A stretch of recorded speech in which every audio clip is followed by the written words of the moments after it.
Bom dia, galerinha. Beleza? E aí, como andam vocês? Esses dias de quarentena. Hoje, vamos estar falando sobre água nos ecossistemas da Terra. E na apostila de vocês apareceu uma linda foto de bonito MS, né? Água nos ecossistemas. É uma coexistência, né, entre os seres vivos, chamados de biótipos, e os seres não vivos, chamados de abiótipos, né? Não vivos, a água, sais minerais tem na água, a terra. Seres vivos, as algas, os peixes, né? Os moluscos, tudo isso aí são seres vivos. Então sempre tem uma união entre esses dois, tá? Vivendo em harmonia.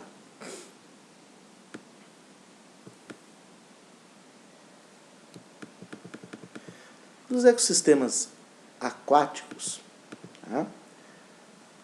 Vai depender muito de cada região, tá? Das propriedades físico-químicas de cada região, tá? Propriedades físicas e químicas de cada região. O que são essas propriedades físicas e químicas, né? Eu tenho lá temperatura, daí vai ter um tipo de alga, um tipo de peixes diferentes, espécies diferentes, concentrações de sais minerais dissolvidos, chamado de salinidade, né? No nosso caso aqui, eu tenho mais cálcio e magnésio que em outras águas, né? Será que isso não interfere no tipo de vida daqui, da nossa região, de tipo de seres vivos que vivem aqui, de algas? Vai ter na mesma região de um rio que tem água com menos número de cálcio, de calcário e de magnésio, né? Oxigenação, quantidade de oxigênio na água, tá?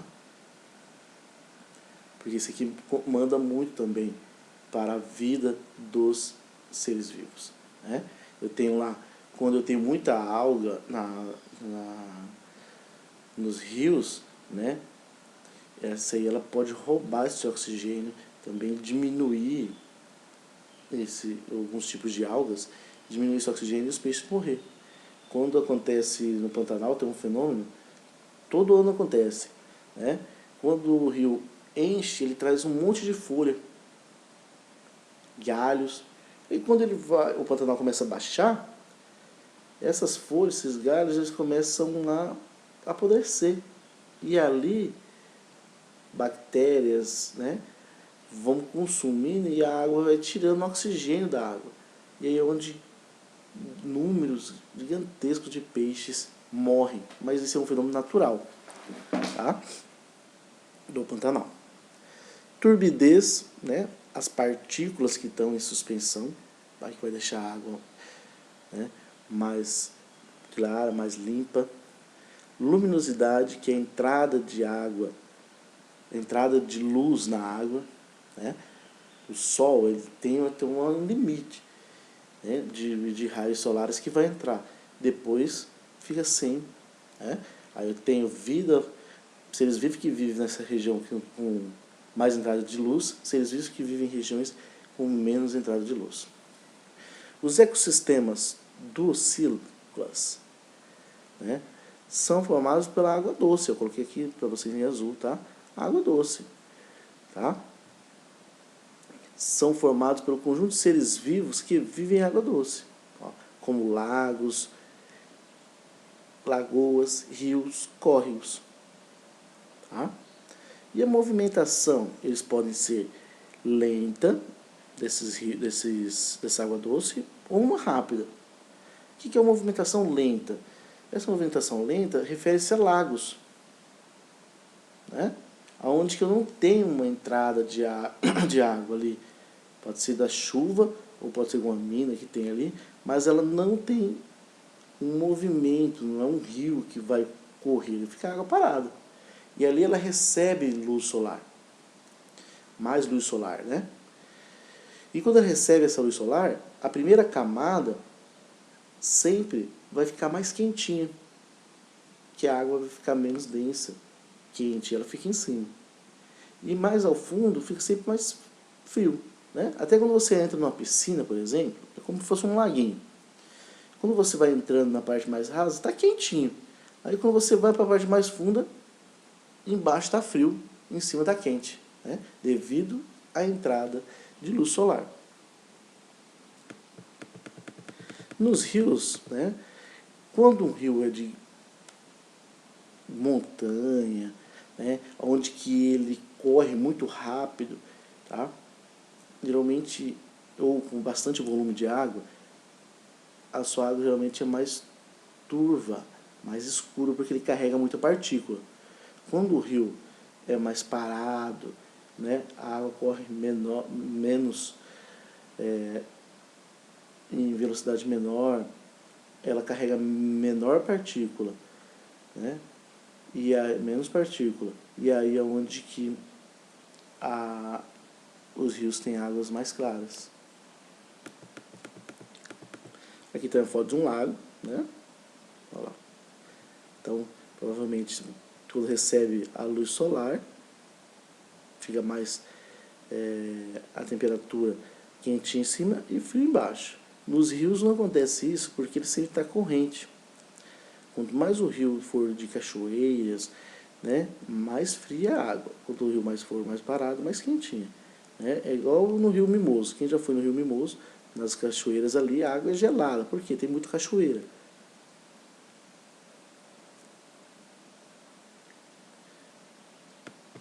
Pouca entrada de luz solar.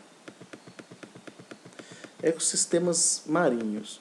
No ecossistema marinho, né, eu estou falando em mares, oceanos.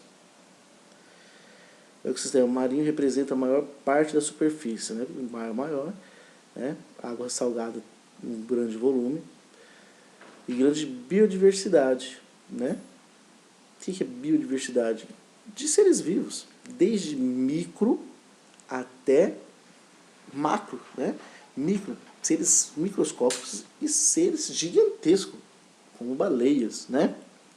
Então, eles são divididos em 3 grupos: os plâncton, nécton e bentos, né? Lembra lá do Lula Molusco, lá do Bob Esponja, né? Eu tenho lá o plâncton, que sempre quer roubar lá a fórmula do lanche, né? Do siriguejo. Então, o plâncton, olha lá, é formado por seres microscópicos que habitam a superfície, né? A parte mais luminosa, vamos supor assim, a parte mais luminosa, onde que a luz entra nos mares. E esses plânctons realizam fotossíntese, tá? Eles são chamados de fitoplâncton, tá? Os plânctons que realizam fotossíntese são chamados de fitoplâncton. São como as nossas plantas aqui. E eles produzem o seu próprio alimento, tá? E vivem, são algas, microalgas, tá? Microalgas que fazem a fotossíntese. E ele é a base da cadeia alimentar. Né? Vários peixinhos se alimentam dele. Até tipos de baleias se alimentam de plânctons. Tá? Então os plânctons se dividem em fitoplânctons. Os fitoplânctons realizam a fotossíntese, quer dizer, produzem o seu próprio alimento. São microalgas.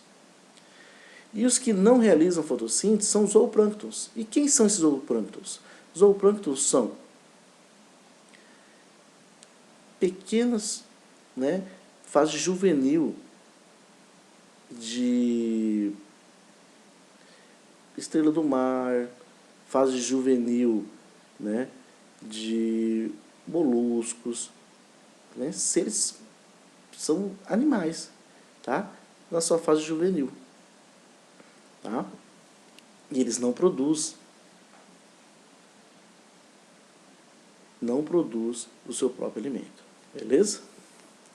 Aqui, ó, tem exemplos, ó, na apostila de vocês, eu tenho aqui, ó, o verdinho, deixa eu voltar aqui, Olha lá. O verdinho são os fitoplânctons. Olha lá. Esses aqui, esses bichinhos, são os zooplânctons. Então, esse faz a fotossíntese, esses não. Tá? O verdinho faz a fotossíntese e esse aqui não. Algas, fitoplâncton e o zooplâncton.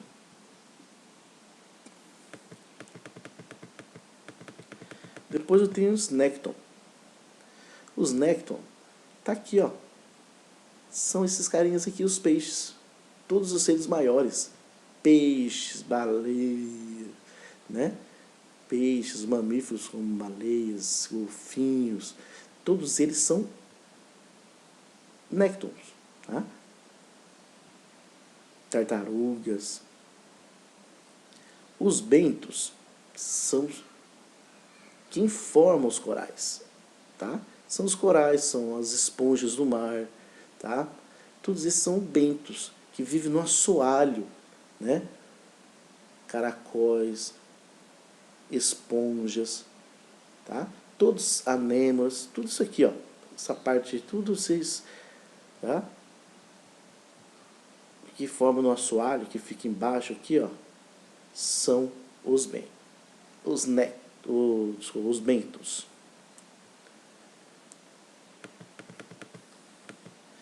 Ecossistemas de transição, quer dizer, aqueles que têm entrado no mar, no continente, e ali ele se espalha. Se espalhando, ele entra entre as árvores que já se adaptaram àquela região, formando os manguezais. E os manguezais são importantíssimos, porque várias espécies de peixes entram nesses manguezais para se reproduzir, né? São águas mais calmas, menor número de predadores.